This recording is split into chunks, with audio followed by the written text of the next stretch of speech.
I'm going to show you the best and simplest offense to run in college football 26. Whether you're playing dynasty mode, your friends, or even online head-to-head, this offense will get the job done. The formation we're going to be looking at today is the gun bunch strong offset, and we're going to look at a couple different plays. These are the playbooks where you can find this specific formation and the plays we're going to be going over. Now, aside from the playbooks that were just on the screen, you can also find this offense in the Oregon State playbook with the formation gun bunch ace strong offset, which is very similar. And you can find it in the Iowa State playbook out of the gun bunch strong offset 2 tight end formation. So the first play we're going to want to look at is the play dagger. Now keep in mind, you want your bunch receiver side to the wide side of the field, so you see that I have the ball on the left hash mark. That means the receivers are going to be on the right side of the field. If the ball was on the right hash mark, I would simply have this formation flipped. Now there's a couple different setups we can do out of this. The first setup is going to be to put the RB receiver on a post, which is Y or triangle, select his icon, and then up on the right stick. And then you want to route stem this all the way down by pressing Y or triangle, select his icon, hold down the LB or L1 button, and then move the left stick all the way down until it looks like this. Now this setup right here will beat every defense in the game. You just have to make the right read. You first want to hit the drag if it's always there, and then you have a sharp cutting post that's going to go over the top, and then you have a dig route that is also going to do a good job at coming over the middle late. Now, no matter the defense, you always want to take the drag if it's there, because in this game, you're not going to have a lot of time to pass. Don't wait for the big route. If it's there, take it, go upfield, get your 5+ yards, live to see another down. But then if you progress to your next read, because maybe they took that route away, you have this coming open on the back end, and it gets to the perfect spot against zone. And then what's great about this tight end that's going to run this dig route is, let's say your opponent's usering and they're running with the drag, or they, go run with this little post there. Well, you can hit this right there and it's going to be an easy game for big yards. And what I really love about this post route that we stem down is it does a really good job at destroying man coverage, and it usually beats it very quickly just like this, and you can see we're taking it in for a touchdown. So this setup right here is just the perfect combination of routes and the perfect spacing to beat all of the popular defenses that you're going to face in this game. Hey, really quickly, if you're getting value out of this video, I would just ask that you subscribe and turn the bell icon on. That way you're up to date with all of the best college football 26 tips all year long to help you win more games. It really helps the channel a lot, and you can always unsub at any time if you get tired of the videos. Now, to take this a step further, an additional hot route we can make if we have time, especially if we're playing against people that just stick in man coverage all game. I would only do this if I'm playing somebody or even the computer that just stays in man a lot of time, because some teams just run a man scheme, and that's just what they're in the majority of the time. I will hot route the running back to a corner. This will destroy man almost every time, and the good thing about this is it's going to the complete opposite side of the field of the other routes. So you can see we are in a man coverage here, and I want to show you what happens. And it doesn't matter if it's cover 1, if it's 2-man under, this guy is going to get open, and a lot of times you're going to catch and run for huge yards like this.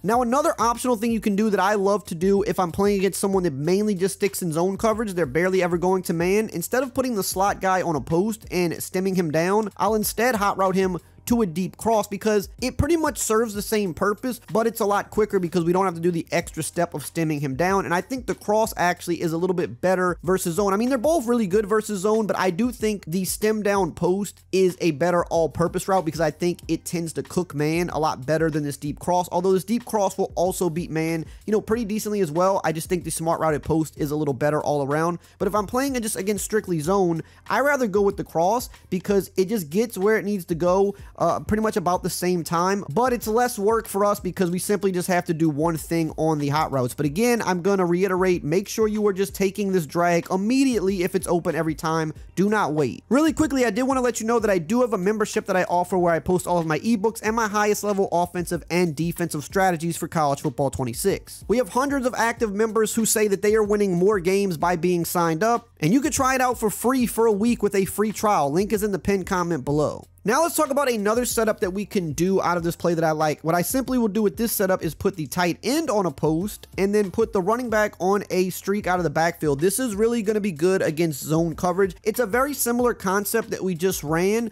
but we're getting the running back involved here, because against pretty much any zone coverage, this little running back leaking out of the backfield is such an easy play to get good yards. This is a route that a lot of people just don't see coming, and I like to pull this out especially in a short yardage situation where I really need to pick up a first down. But again, we're still going to also have the drag coming underneath just like so. And we have a post from the tight end that will do a good job against zone and man over the top just like this. So it's kind of a similar concept But by switching up the routes, that can help us a little bit, because sometimes people will expect the slot receiver to be on a cross or a post, and they may do some adjustments to try to take that away. So it's good to switch it up and sometimes have the tight end being the guy that's going over the middle, because that does throw people off, believe it or not. And if they're playing a lot of zone, again, like I said, the ability to just hit this running back route for big yards is pretty important. Now, a third setup we can do out of this play is just kind of a basic setup to beat man or zone. And again, that's why I say that you can run this offense out of other playbooks that have bunch formations, like UCLA, for example, or Arkansas, or any of these other playbooks that have bunch wide, regular bunch offset. There's tons of bunch formations in the game, not just the playbooks where this specific version of bunch is. You can recreate a lot of these plays with hot routes. So what I like to do out of this formation is put the tight end on a drag and then put the B receiver here on a return route. And really what we're doing here is we have the slot guy that's on this streak. Now we can either leave it like that if we just don't have time to do a lot of hot routes, or again, you know, we could put him on that post and smart route it down. We could put him on a cross. So we're still kind of creating similar concepts here with having some type of a deep over route, having a drag underneath, but then we're just adding the return route into this, which it just hits a different level of the field. And these minor adjustments, believe it or not, will make your offense better. So again, if you have the drag, as always, we're taking that right away. We are not waiting. They have to use that route, or they have to shade that route down with their, you know, coverage, which is fine, because if they're shading down, then we can just hit our deeper routes. And then what the return does is the return just works really good with that to kind of come on the back end. So if they're taking away our drag, our return should be there. And even in a situation, like I said, if they are shading their coverage down, well, if they're shading down their coverage and zone, that means our deep route to this crosser, or if we use the post route, whatever the case may be, that's going to be even more open because the zones are playing more aggressive. So if someone's shading underneath, they're going to have to go user that crossing route, in which case, if they're going to say, hey, I'm going to go user this crossing route, well, that's where the B route becomes open, because even though they shaded down, they had to take their user to guard the deep route, and that then will open our route underneath. So that's why this play works so well. And again, even in a man coverage situation, you can see tight end's open, but we're just going to also hit this on the back end. It's a little bit of a tight coverage there, but you see we were able to hit him because return routes do a good job at beating man as well. But if we go to the replay here, I would have took this drag route every time to the tight end as it's wide open, or I would have looked to the crosser, which is absolutely destroying his man over the top. But I just wanted to show you that the return route does a good job at, even though the coverage is tight, you could see here on the right, he's still inside of the defender, which means he's going to catch this ball the majority of the time. But you see that we had better options we could have went to, just trying to be thorough and show you that they all will work versus man. Now let's move on to the next play, corner strike. So for this, what I like to do is I want to put the slot receiver on a streak, and then I want to stem the corner route all the way down. So we're going to look like this. Now, the reason I like this is because this is going to do a good job at beating man and zone. Now we're going against a two-man under here, and what you're going to see a lot of times is this corner route is going to get a lot of separation. It won't work every single time, but it works the majority of the time. And also the tight end, because his flat route is kind of a little bit of a different flat route, he usually gets pretty good separation as well. So I want you to watch B here. Look how open B is, and then we just throw that over the top. A lot of times I do like to throw a high pass with that, and to do that, you hold down the LB or L1 button when throwing to the receiver. I just think it puts the ball in a little bit of a safer, you know, spot where only he can get it, and it just makes it really hard to get intercepted.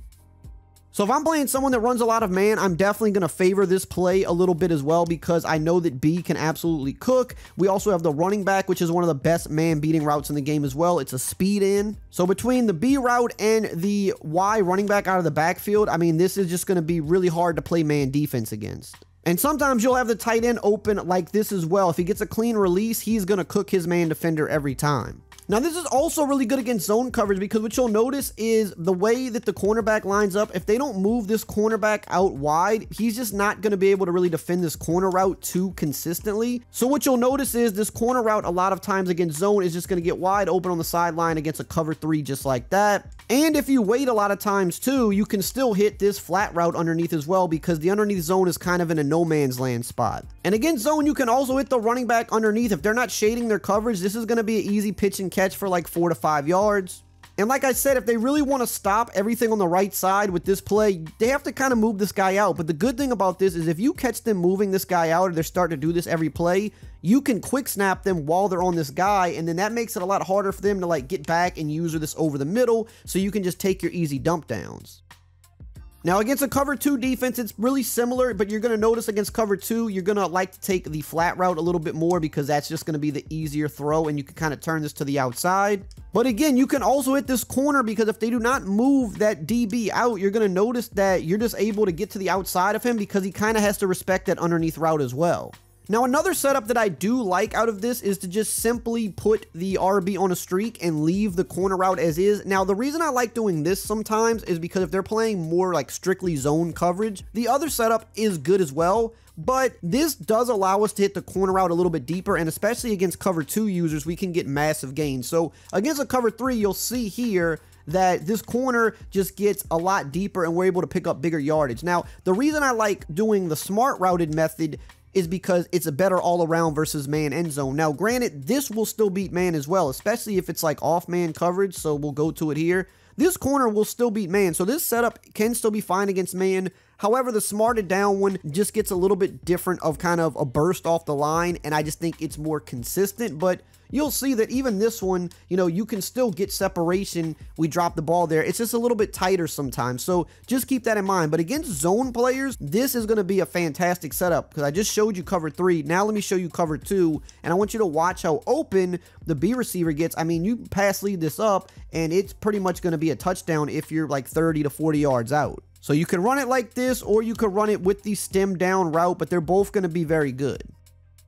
The next play I want to look at is spacing switch. Most of these bunch formations are going to have some version of spacing. They're not going to all be the same. But really the key route that you need is the B receiver on this little bit of a speed out. If it doesn't have this, then the play won't work, but most of them do have that route. And what you want to do is drag the tight end, put the slot on a zig, and then I like to put the X receiver on something like a post sit, which this can do a good job at just finding a little bit of a hole in zones. Or if you prefer, you can put them on just like a regular post route. You know, you could smart route it down. It just depends on like if you have time and what you're comfortable doing. You know, you can put them on a dig route and smart route that up. You know, there's different things you can do with this backside guy. It just really depends on what you like and if you have time. But the main routes we're looking at here, you know, if it's zone, this B, a lot of times he's going to cook to the outside, much like the corner route in Corner Strike.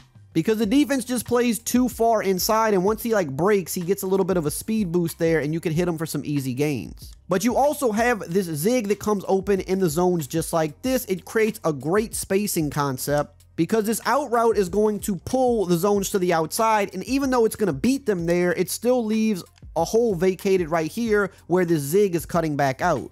And of course, you always have a trusty drag that you can hit as well. You always want to keep that on most plays. And you'll notice here, like this post sit route is going to come open on the back end too, especially if there's shading underneath. Now, right there on that last example, that was kind of tight coverage. But if I shade the defense down because I'm trying hard to stop these underneath routes, I want you to notice how much more open this post sit is on the back end. We had a bad pass right there, but you saw it stopped right in front of the DB, and that's what we want. But even with shaded down zones, a lot of times you can still hit this zig, and that's why this concept is so good. So when they shade down and try to put those hard flats and things like that on the field, you still have that ability to hit your zig route or the post sit behind it. Really, the drag route is mostly what's taken away, and it's a little harder to throw the B, but even then, you know, you can still kind of get it out there. So shading down really struggles against this play. And of course, it's a good man beating play because you have a drag that's going to beat man a lot of the times. You have a zig route, which is one of the best man beating routes, and you still have this speed out route as well that typically is going to get good leverage to beat man too. So this play can do it all. Now, I want to briefly touch on how to go against plays like mid blitz because you will run into this a lot. People love to spam this play, and it's not as hard to beat as you think it is. The reason it's hard is because most people don't adjust to it. So one of the simplest things you can do is you can put your running back on a wheel route. Now, by having him on this wheel route, what happens is the guy manned up to the running back is almost always going to be the opposite side safety. So if you're running against someone that's not using that guy and he's just leaving this mismatched manned up, you just quickly throw it to him. And I mean, this is a play that can go for a touchdown because of the mismatch. Now, most people probably will use this guy, and a lot of them will try to stand right here to try to dumb out the O-line. But the same thing still applies because most of the time when people are using right here, they want to hover for that brief second, because it doesn't really confuse the O-line that much if you immediately run out of here. So a lot of them like to hover for that split second, but if they do that, again, you're just quickly throwing it out and they cannot get out there in time to stop this. Now, that's one way of beating it, but you could run into somebody that's maybe trying to, you know, make adjustments, but that's just one thing you can do. The other thing you can do is you could just block 7, because sometimes simply having just one guy blocked might not be enough, because sometimes the O-line dumbs out. So you can block your tight end, put your slot on that post route and smart route it down, and put B on a zig. This gives you 2 options that can cook man, and you have max protection. So you'll have B on the outside, which will cook like this. Now, I will say the better the route runner, the more success you'll have with this. Otherwise, it can be more of like a 50-50 whether he wins or not. So I would definitely have my best receivers, my best route runners at the slot and at the B receiver spot. But this setup right here will destroy mid blitz. You have max protection and you have routes on opposite sides of the field that will both cook their man defender for easy yards. Now, out of the play corner strike, something I like to do to throw people off is I'll actually motion my halfback out and block the tight end, because if they're just running it standard, let's say they're not using that safety or whatever and they're leaving him manned up, you can quickly just hit him like this. He's going to beat the safety every time. But where I really like this is because a lot of people that run mid blitz, like I said, they want to come mug this gap here because this guy's manned up on the running back. So what you do is you block your tight end first, then you motion him out, and what happens is people start to freak out because they're like, oh, this is a mismatch. Because let's say he was on like a wheel route or a flat or something, he could just easily be wide open. So most people, they're like, oh, I got to come run out here. I got to come run out here to stop this. And it kind of throws them off. And then in which case you have this corner route that usually does a really good job at destroying man coverage, especially if they're playing off man, which a lot of people do with mid blitz, because if you press mid blitz, the problem you run into is that this one-on-one on the outside here to this X, I could streak him if it's one-on-one, and half the time he's going to get behind him for a one-play touchdown. So, I could just motion this guy out, have my tight end blocked, and even against a press, this corner should still win a good amount of the time, you see? And we overthrew it there, but he should still win, but they're not going to want to press too much because that's going to leave the streak open potentially for a touchdown.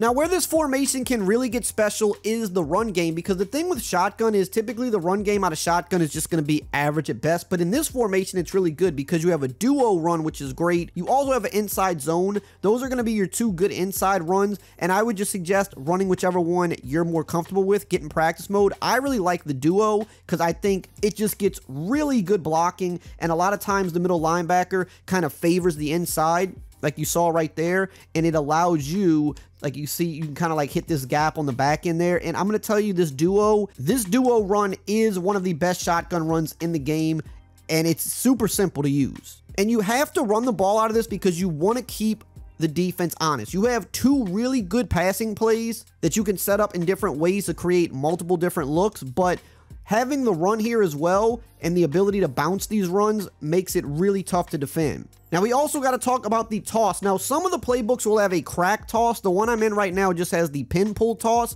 I do think the crack toss is a better run than the pin pull toss, but they both will serve the good purpose of getting outside. So if you have the crack toss, definitely use that one over the pin pull. But for now, we just have the pin pull, so we're going to use that one. And honestly, this one is just decent compared to the crack toss, but we're really just pulling this out if they start favoring way too much to the inside, and we know that we can bust it outside for a huge gain. Now that you know about the best offense in the game, you're halfway there. Now you need to know about the best defense in the game so that you can get stops, and you can check that video out right here on the screen.